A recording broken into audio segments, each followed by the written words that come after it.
Okay, welcome to Digitization Q&A. I am Ellen Anderson. I am a local and family history librarian at the St. Joseph County Public Library. Tonight we're going to talk about digitizing family heirlooms. I'm going to do a quick overview of some basics of digitization, and then at the end we'll have plenty of time to answer questions about the projects you have in mind, since I am sure you have lots of interesting heirlooms that you would like to digitize. So let's talk about why you might be interested in digitizing your family heirlooms. There are a number of reasons. I think about the fact that we want to capture things that are deteriorating and fragile before they deteriorate further. So you may have some audiovisual media or just some photos that are a little rough looking. And before they get any worse, we want to capture the way they look right now. Also thinking about preserving copies. Of course, we want to keep the originals in as good of a condition as we can, but if there were some natural disaster or a house fire or something and you lost your original copies, better than nothing would be to have some beautiful digitized copies that you can still pass on. Also, sharing photos with family and friends, oftentimes it's just kind of a roll of the dice who gets what photos pass down or what heirlooms pass down. And in the digital age, we can share those memories with all branches of our family, and everyone can enjoy them no matter where they're living or who, what heirlooms they inherited. So also attaching metadata to items. Sometimes you end up with items that are not labeled in any way, but you know a story related to them. And before that story gets lost, you can find a way to attach that story to your heirlooms so that in the future, someone knows what that item, how significant that item was to you or to your family members. Displaying copies is a great reason to digitize your photos. Putting photos up on the wall can often cause them to fade or just be in kind of the danger zone when it comes to taking damage. So keeping the originals in a nice preserved storage area and displaying copies on the walls or in your photo albums or whatever can be a nice way to help keep those originals in good shape. And then of course, there are many creative projects you can do with your photos. They could be digital projects, they could be art projects, but keeping copies reserved for those uses and leaving the originals in good condition is a good way good reason to digitize your photos. So let's talk about how you might go about this process. Tonight, we're going to be talking about mainly your photos and documents, things that are two-dimensional, but we'll also be talking a little bit about audiovisual materials and 3D items like a variety of heirlooms. I just realized I haven't turned on my video at all tonight, so I think I will go ahead and do that. So let me see if I can get that.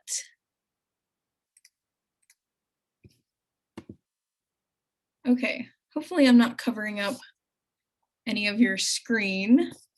Let me hide my own view here.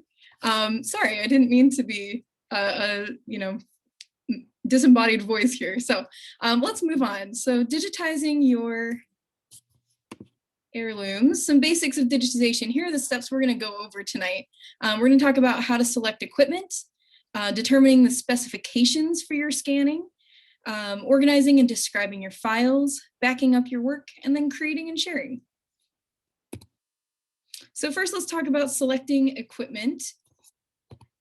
So my recommendation for the most part when it comes to 2D heirlooms, photos and documents, I recommend a flatbed scanner. That's probably the easiest thing to locate, to get a hold of, and probably something is easy to get comfortable using. Another option might be to use a camera and a copy stand. This can be a little bit more intimidating sounding, not necessarily more expensive than a scanner maybe, but it's a little bit more to store sometimes and can be a little bit harder to locate something if you were going to purchase a setup like this. But you would need a good quality camera and a copy stand, which is some kind of base, usually has some kind of grid to help you line things up straight and measure. Sometimes they're magnetic to help stabilize items without having to hold them or put something else on them. And then you have some arms that can help hold a camera over the surface at exactly a 90-degree angle, exactly over the center of an item, so that you can make a perfectly straight copy of it. Things that are common that I would avoid are feeder scanners, like you can see in the lower right-hand corner. They're very popular because they work very quickly. They, can spit out photos very fast, but the problem is that when you're running a photo through a scanner like that, you're putting friction on the surface, which is okay when you're talking about a modern resin-coated photo like you'd order from the, pharmacy or from Shutterfly today. That's fine, but an older photo that doesn't have that resin coating might not stand up to that type of rough handling by a scanner. So you might scratch an item. If it has a tear or a bend, you're going to make that worse. I would recommend avoiding those when possible. Another thing that I see advertised a lot are these wand scanners, like that book has a wand scanner over it. They sound like a great idea because they're very small and easy to transport. The problem again is you're putting friction over the surface of whatever you're scanning, which again is fine if you're just talking about, a modern book. It can usually stand up to that kind of pressure, but when you're talking about a historical document or photo or even an old book, you might be causing damage by running that over the surface. And also, it's also very susceptible to distortion when you move the scanner in something other than a perfectly straight line. So I don't recommend those. And then the last thing is I do see a lot of apps out there for scanning on your cell phone. I don't recommend those. That's fine if you want to, post a quick picture on social media or send, a message to a friend or something like that. But when you want to create a copy that's going to substitute for the original in the event that it's damaged, you're not going to get quite the same. You're never going to get the same quality or a perfectly aligned image using a mobile device. So fine for quick uses, but I wouldn't recommend this if you're embarking on a digitization project. So look for a flatbed scanner or a camera and a copy stand if you're interested in getting a setup of your own. I do want to plug at the library, we have a lot of equipment that can be available to you for using in your digitization projects. There are multiple flatbed scanners that are capable of scanning photos, documents, even slides and negatives can be scanned on one of our scanners. So if you don't have a setup that can do that yourself, you can come into the library. We also have setups that can handle all kinds of audiovisual media like cassettes, LPs, VHS tapes, DVDs, and 8mm film. We actually just got a brand new film scanner, so you can come check that out. We also have circulating equipment that you can check out that can help you with capturing audio and video. Some photography equipment circulates from Studio 304.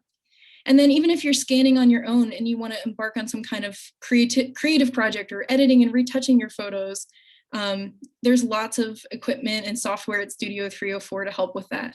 You can use all kinds of Adobe apps, Photoshop especially. There's also video and audio editing programs. And then if you're kind of still learning how to do some of this, there are plenty of programs from Studio 304 and very knowledgeable staff members there that you can talk to about what you're trying to accomplish and how to go about it. They're happy to help you get started using any of the software, any of the equipment that they offer. And then if you are still hoping to stay at home while you work on your projects, we do have access through the library and your library card to courses from lynda.com. So if you have your own copy of Photoshop or something like that, and you want to learn how to use it, you can use your library card to access lynda.com to learn how to do that. So that's my plug for Studio 304. They're open anytime the library is open except for Wednesdays. So I recommend coming to just poke around if you haven't been there before. It's just down the hall from Local and Family History. So a great place to visit. Let's talk about specifications. So once you've got some equipment or have some equipment in mind, you're gonna need to figure out what to do with that equipment. So when you start scanning, it's probably gonna ask you about the specifications you wanna use for your scans. It might have some preset items or some preset options, but you'll want to make sure that you're scanning something that will conform to your needs. So when you're using a flatbed scanner, This example I have here is from Epson, because we have a lot of Epson scanners at the library. But there are, any software that your scanner provides is going to be similar to this. So some of the things you'll need to pick are the color depth. And we tend to default to 24-bit color. There may be a higher option. We usually use 24 anyway, but you could use the higher option if you want to. Anything you go higher than this is just going to result in an image getting larger and having a little bit more future proofing, but it's definitely your choice. As for file format, you'll want to go for a TIFF file because that is an uncompressed file. And uncompressed means you're not going to lose any of the data that you just worked so hard to capture in the process of saving it. And then Epson doesn't choose TIFF on this screen, so I'll show you where it selects the TIFF format. You're going to be asked to select the resolution or the DPI, the dots per image. Sometimes you might see it as PPI, pixels per image, or per inch. I'm sorry, dots per inch, pixels per inch. So we usually default to 600 unless we have a reason to do something different. 600 is quite high for things like printing or using just on the web, but we're going for high quality images here in our scans, so that's what we are looking for. You could go lower, like I sometimes go a little lower if I'm just scanning the back of a photo and I don't want the image to be really huge just for it to say grandma's birthday party on the back of a photo. So sometimes I might drop it down to 300 or even lower for just getting something like that. If my image is very, very small, I might go higher than 600 because the smaller the image, the smaller area to capture, you're going to want to increase the DPI so that you have a bigger file to work with.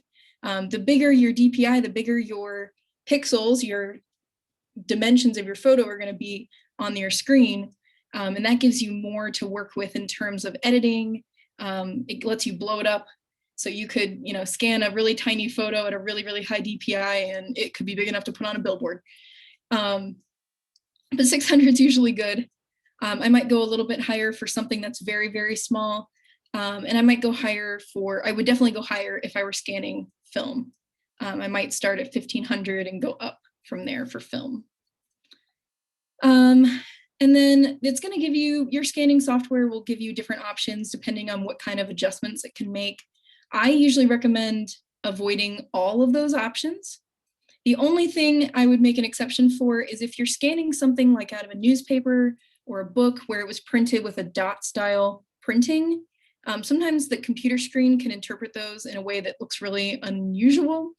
And a way to make it look better is to select that descreening, which will just kind of run over it and smooth out those dots so that the image is easier to look at on a computer screen.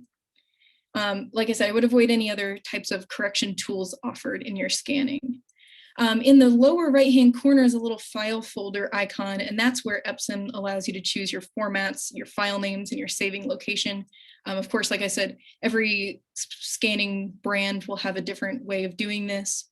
And if you're working with a camera, you will also have different ways of getting into settings like this. But when you bring up that window on an Epson, for example, you can choose where you want to save it to. You can choose how you want to name your files, which we'll get to next. And then what kind of format you want. All right. So it's a good idea when you're thinking about the kind of project you want to do, what kind of materials you're trying to scan and what needs you have in terms of file specifications, and then make sure your equipment can meet those needs. Not all scanners can do all of these things. There's a very popular example I like to point out in the genealogy world. I've lost the name now. But there was for a long time, a really popular portable scanner that was very small. I think they're out of business actually now. I think the pandemic put them out of business, but and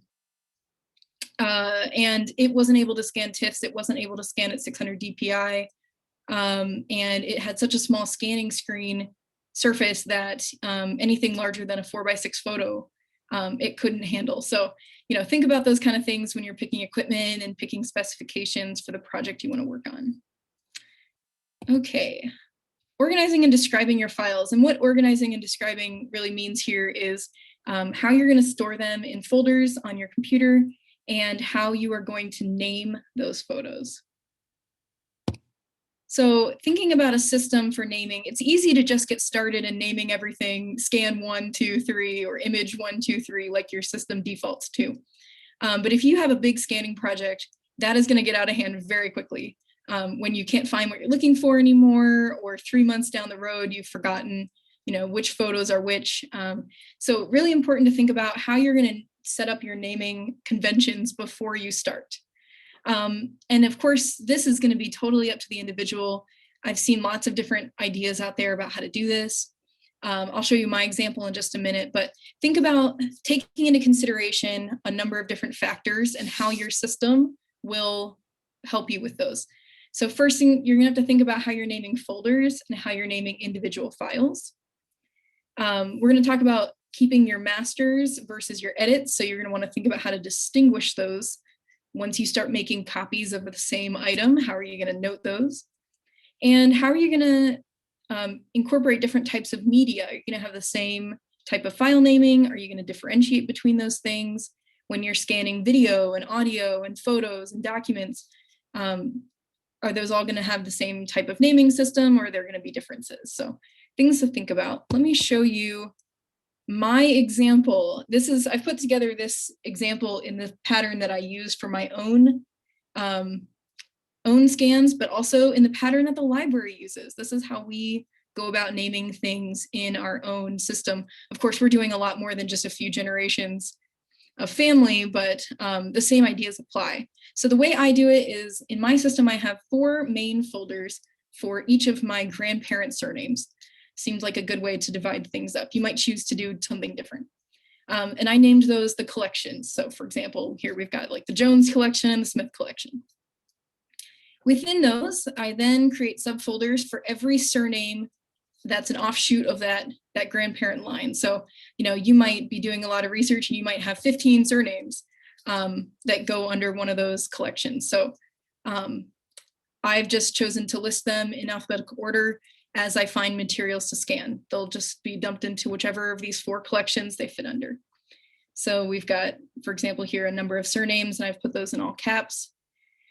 Then when I open up one of those folders, I've got some subfolders which help me organize the media by basically what copy it is. The master, the edited TIFF, which is where I go in and crop it to the way I want it and straighten it out if it was a little wonky on the scanner.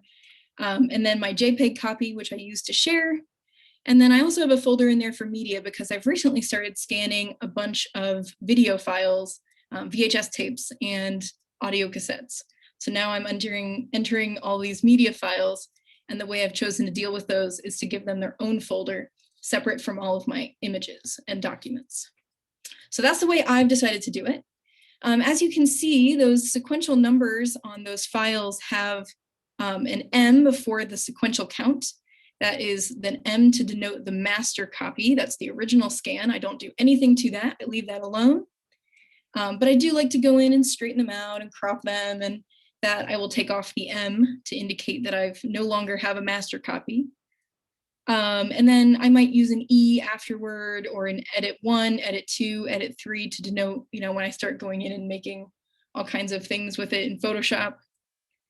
I also use the terms doc and photo to distinguish between like paper documents and photos. Just helps me avoid hitting that 999 cap that my numbering system is limited to.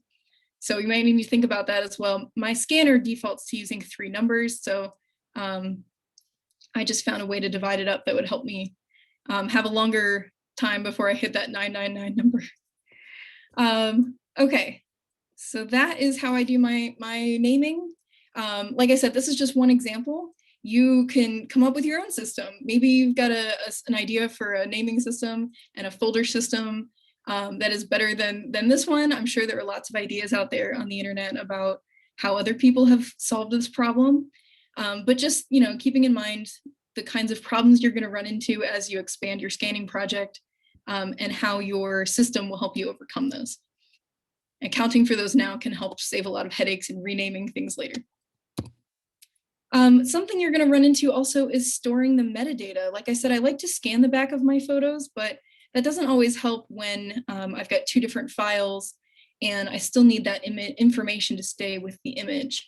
Or maybe there's nothing on the back of the photo and I have more information to add because I know more. There's lots of ways to handle this, and it might be good to handle it in multiple ways. One that's kind of, I think, underutilized sometimes is the idea of making a copy that has the information in the image. So for example, in this picture, I took it into Photoshop. I made the canvas bigger than the image itself, so there was some white space on the side. I typed out the information in a text box about where it came from, the individual in the image, the date, the location, the source, and then I saved it. So now if I share this image, this information will stay there until someone crops it out, but at least it's there when I share it. Another option is to use the properties of your image. A lot of times when you're in that file exploring aspect of your software, whether that's a Mac or PC, there'll be some kind of way to look at your files. If you find a way to get into the details, there's often a way to add some properties to your file.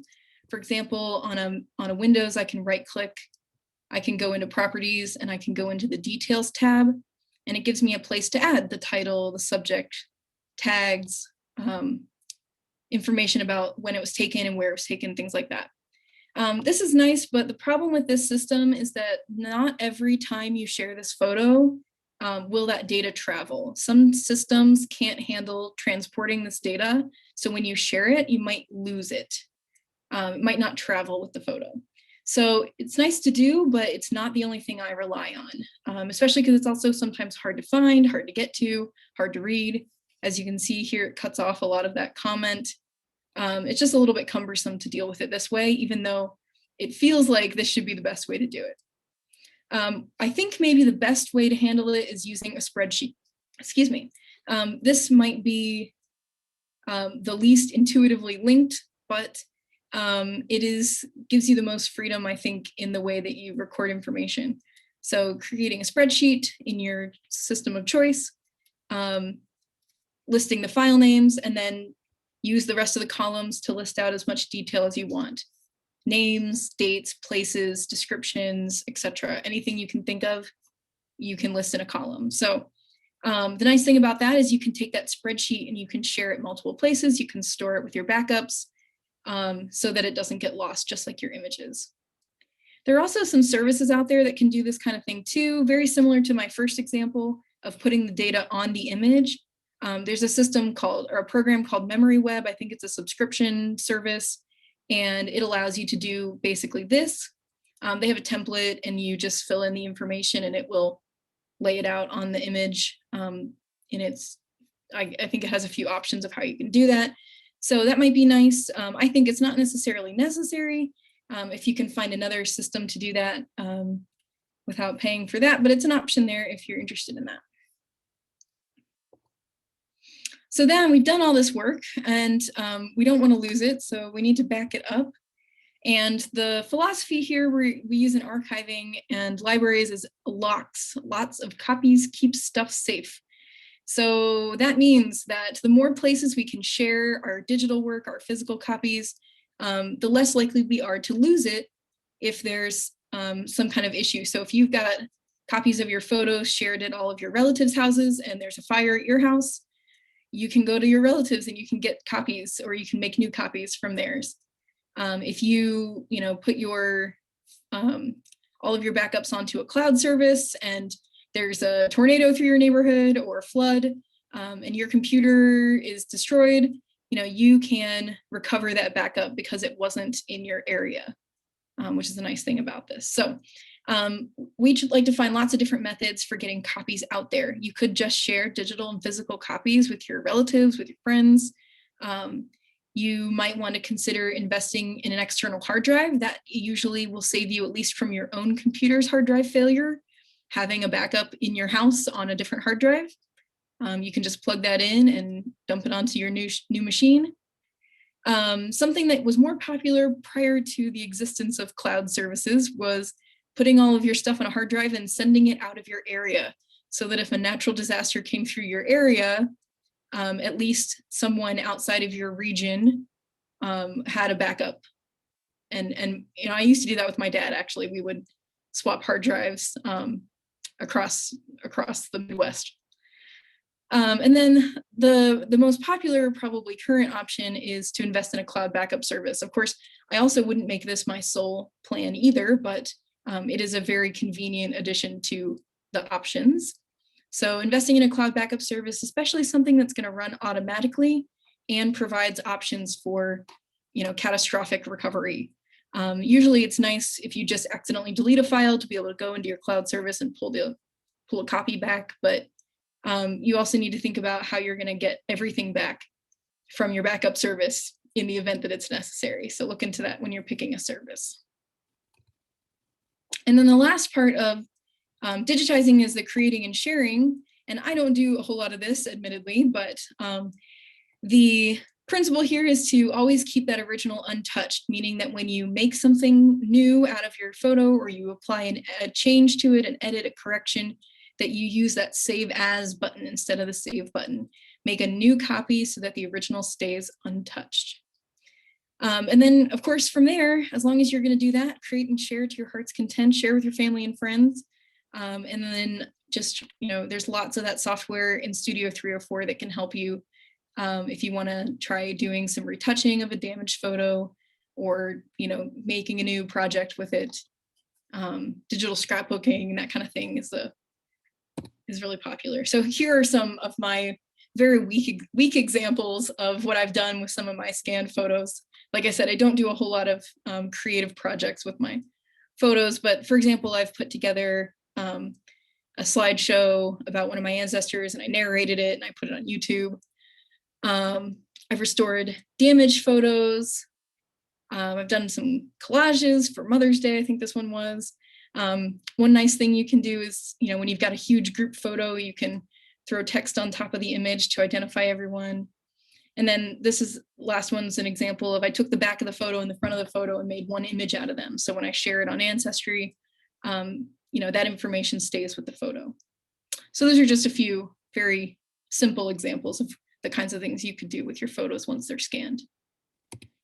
In my last presentation a few months ago about archiving, I was asked about removing silvering from images, which is a really common problem with old photo emulsion. The image, the silver starts to separate out of the emulsion and rise to the surface and starts to make it look really reflective. When you're scanning, this can be a big problem. So I decided to leave this in for this presentation in case this was an issue that you're dealing with as well. There are kind of two ways to handle it. One, you can remove it in Capture, which requires the use of a camera and a copy stand and special lighting. There's a guide to how to do this in a book that the library has called the DAM, the Digital Asset Management Book Guide to Digitize Your Photos with Your Camera and Lightroom by Peter Crow. And that is, so if that's something that interests you, having a setup that removes it in the capture process, that book is available here at the library in LFH. Another solution is to remove it during the editing process. Of course, you can't really remove it, but you can make it less obtrusive in your photo with editing. So I looked at the Linda course, Photo Restoration by Neil Rhodes, who goes into black and white images and how to edit them. So just wanted to leave that in since it was something that came up last time. Okay, and then we're gonna get through a little bit about 3D heirlooms, and I wanna plug this book. We have a copy of this book in LFH as well, Archive Photography by Gary W. Clark, and he goes into how to use lighting and how to use a camera to capture things, especially to avoid glare and that kind of thing.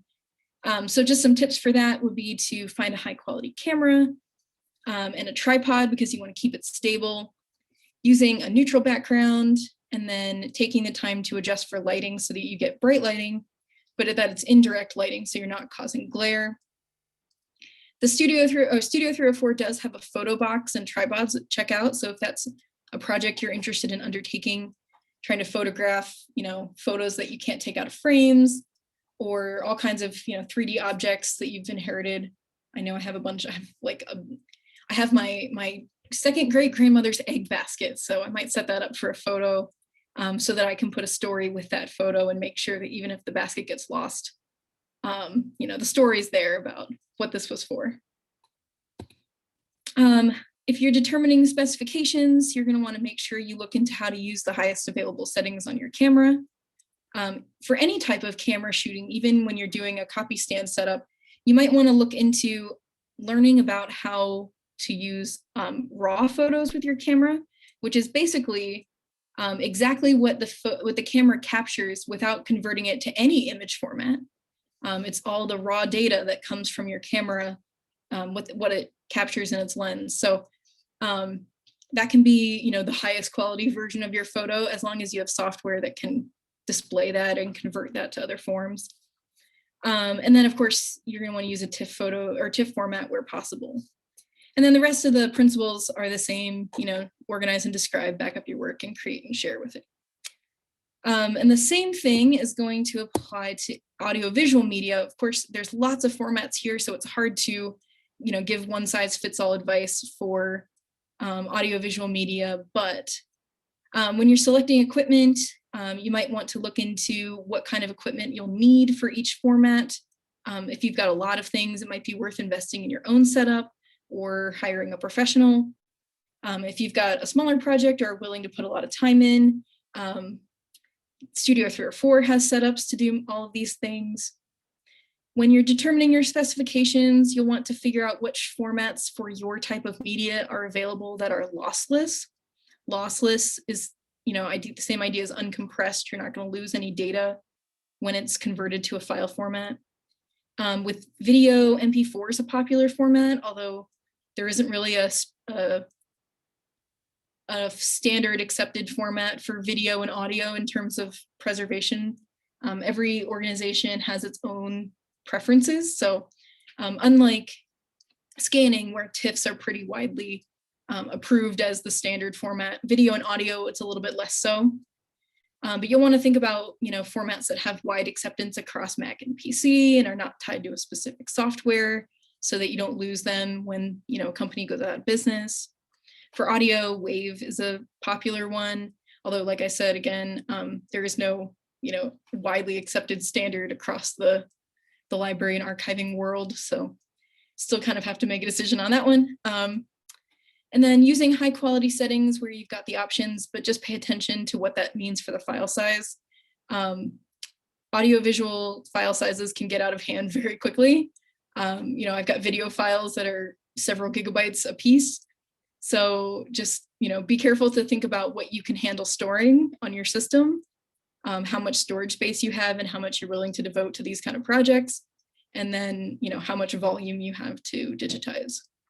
I do want to caution that when you're converting video, to not go directly to a DVD. There are some programs out there that want you to just burn your VHS directly to a DVD. The problem is that the kind of wrapping that gets put into to work on a DVD, especially to have a nice menu set up and that kind of thing, and have chapters and things like that, can make it really hard to get the digital files back out of the DVD. So I recommend just going directly to digital. And then if DVD interests you, once you have the digital file, you can burn it to a DVD.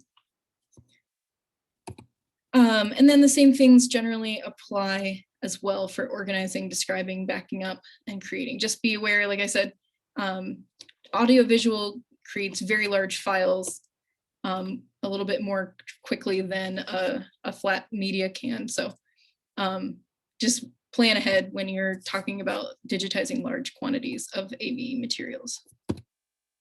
Okay, and then some miscellaneous advice that might apply to all of these formats.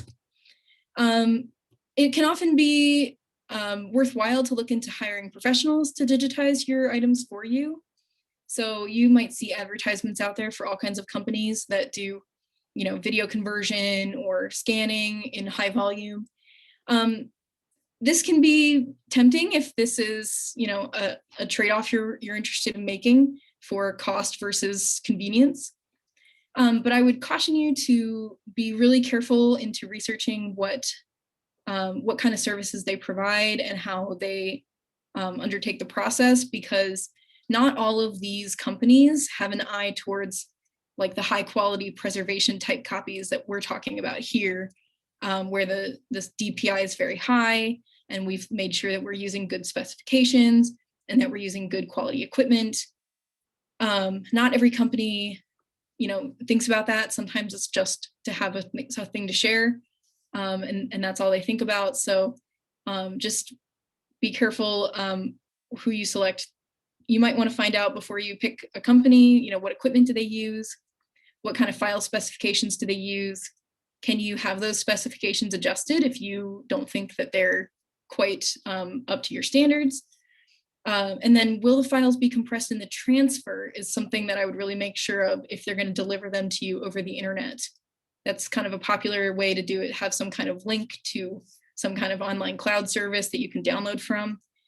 You just want to make sure there isn't any compression in that process, because that will have negated all of your efforts in having high quality copies made. Be careful when you're shipping. You might want to think about insuring your things and packing them very, very carefully. You know, pack them, shake the box a few times, open the box again, see how things look. And then also you might find that before you send things out to a professional digitizing service, that you might need the help of a conservator. Conservators can do more to help with, Conservators can do more to help with stabilizing items that have tears or are damaged, even negatives and film and things that have become fused from moisture or heat may be salvageable with a knowledgeable conservator. So before you throw something away or before you send it out to be digitized, you might want to think about what kind of condition it's in, and whether you need the help of a conservator to rescue something that's at risk. So they can help with consultations. They can offer their variety of services. Most people specialize in a type of media. Just want to make sure that if you can get a couple opinions, that would be great. Ask about references and other qualifications before you hire someone, and then just make sure that you're clear with them about what types of treatments they're going to apply, what kind of time they're going to spend, the cost, and what risks this treatment presents before you investigate that. The American Institute for Conservation is a source for finding conservators. It's a professional association. It's not a credentialing organization, it's just a professional association. So keep that in mind as well.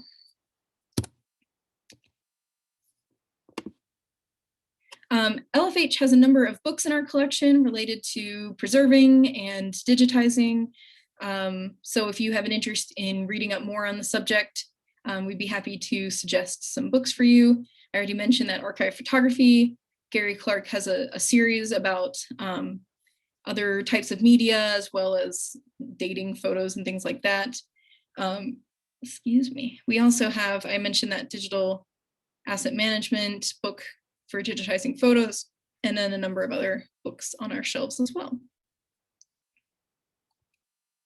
When you're working on digitization, I like to advise people on how to handle their items. Just make sure you're using clean hands. Clean hands means freshly washed and dried, no lotions or any other kinds of sanitizers or anything on your hands, because all of those, including the oils on your fingers, can transfer to your items, especially if you're handling film or other kinds of really sensitive materials. Make sure your work surface is clean. Give it a wipe down, and if you're using a cleaning product, give it another wipe down with water to kind of rinse the surface, any lingering chemical residue off. Usually you don't need gloves, although I do like to use them when handling film and negatives. And then just make sure that when you're cleaning your surface and anything else, you avoid using abrasives that are gonna create residue or can transfer to your items and cause some further harm. So I just mentioned that we like to use gloves when handling film and negatives, but also any other kind of porous items. So if you're photographing some 3D heirlooms and you've got unfinished wood, unglazed pottery, plaster, fabric, gloves might be a good idea for that. I like to use nitrile gloves or latex gloves. Cotton gloves can also work, but they have a little bit less of that tactile sensation, and the grip is a little bit less secure. So I like to use a rubber glove. And then clean hands are usually fine when handling paper and most photographs, and then any kind of non-porous item. Okay, so that's all I've got for my digitization basics overview there. I would love to hear the questions you have about the projects you have in mind for digitization. I'll post that handout in the chat one more time if you have joined us a little bit late. And while you're formulating your questions,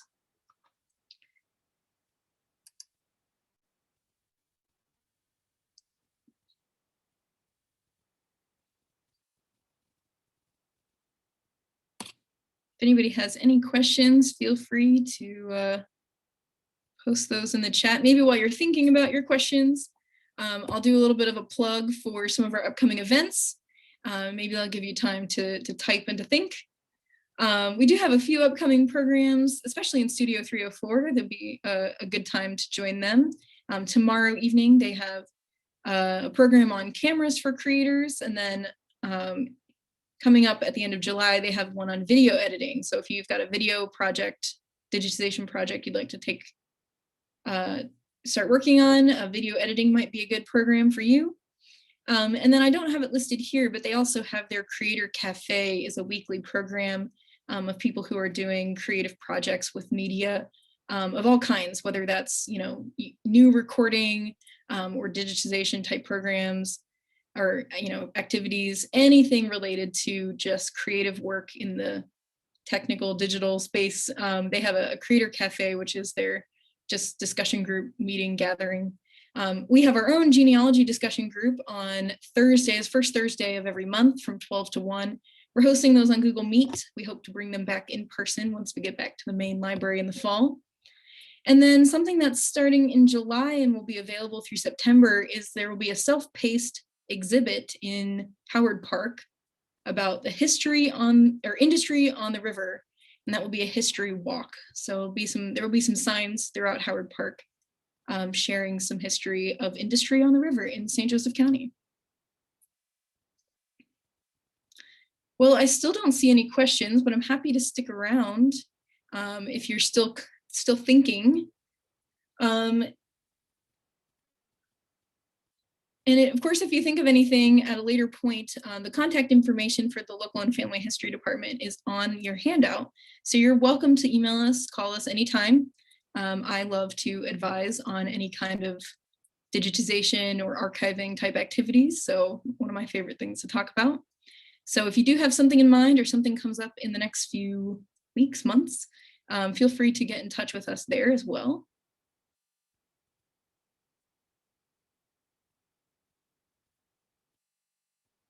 Okay, well, barring any other comments in the chat, I guess we will wrap up for the evening. Oh, here we've got one. So that's a good question. So once you've got your photos digitized, what should you do with the originals?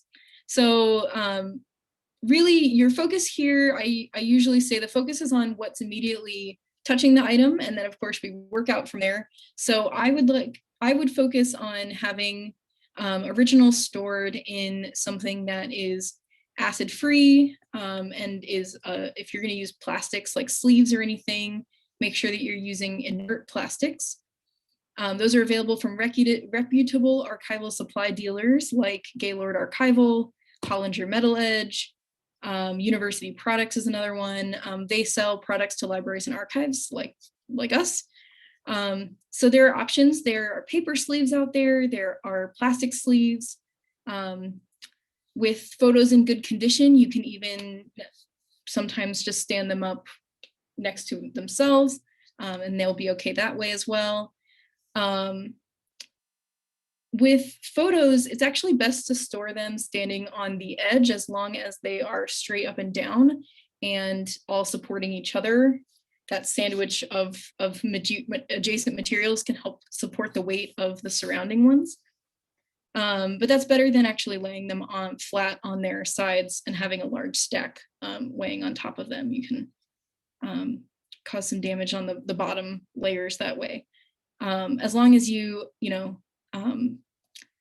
fill your box so that the photos are standing perfectly upright and not leaning or causing any kind of warping, and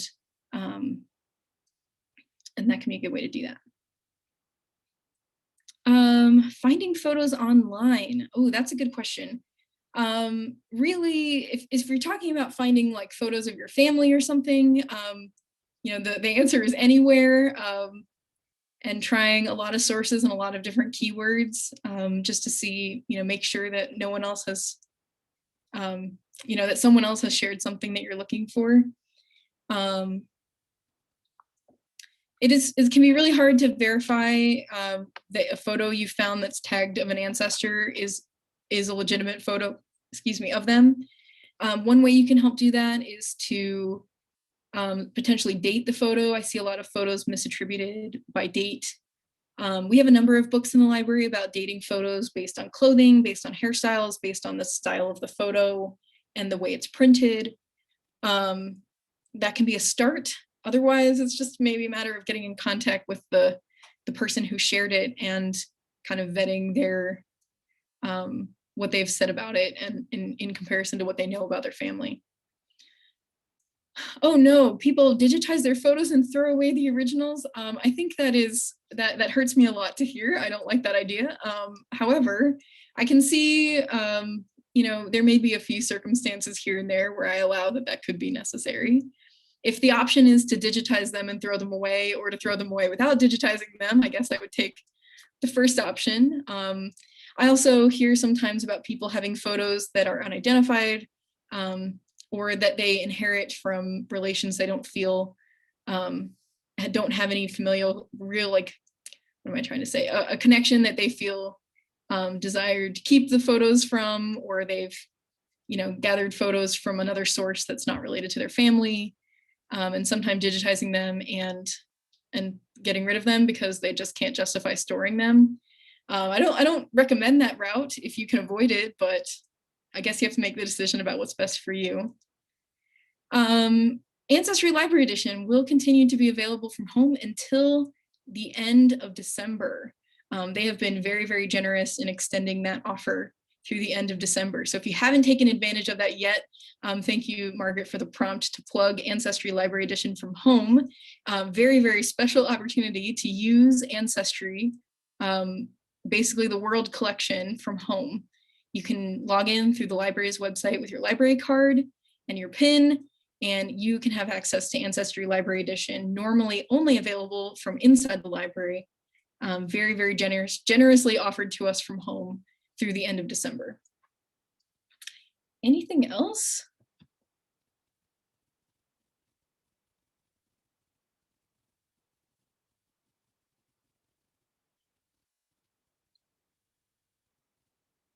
Well, like I said, I'm more than happy to talk your ear off for any questions you want to bring to LFH about digitization or archiving or genealogy in general.